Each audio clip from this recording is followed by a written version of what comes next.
High वे पर नामालूम अफराद की जानिब से फायरिंग से 2 अफराद जख्मी हो गए। मीरपुर माथेलो में रुई से भरा ट्रॉलर जल गर्मी घड़ी हवाइयों से एमक्यूएम के रहनुमा और कारकुनों के हौसले पस्त नहीं हो नारेबाजी की।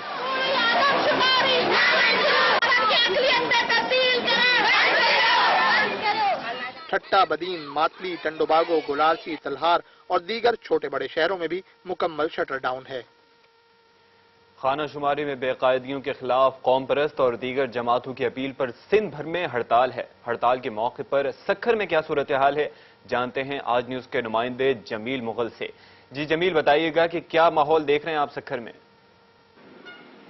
जी, सिंध की कौम परस्तों की जानिब से मर्दमशुमारी सही तौर पर न किए जाने के खिलाफ आज सिंध भर की तरह सक्खर में भी मुकम्मल हड़ताल है। तमाम कारोबारी मराकज़, छोटी बड़ी मार्केटें बंद हैं, जबकि शहर के तमाम पेट्रोल पंप भी बंद हैं। सिंधियानी तहरीक की जानिब से खवातीन की बड़ी तादाद ने चौक घंटाघर पर मुजाहरा किया और टायर जलाए, जिसके बाद मुश्तइल खवातीन ने डंडे उठाकर तमाम बाजार बंद भी करा दिए। यहाँ ट्रैफिक मामूल से कम है।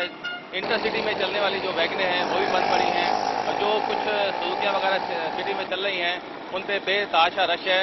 अमन अमान की सूरत हाल को बरकरार रखने के लिए पुलिस की भारी नफरी और रेंजर्स की भारी नफरी जो है तैनात की गई है।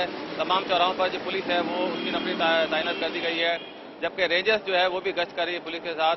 आज स्कूलों में हाजिरी भी कम रही है और दफ्तरों में मामूल के मुताबिक जो है वो काम चलता रहा, जबकि ट्रैफिक जो है मामूल से कम रही। जी बहुत शुक्रिया आपका जमील मुगल। नाज़रीन, हमारे नुमाइंदे हमारे साथ सक्खर से मौजूद थे और अब सक्खर से आपको लिए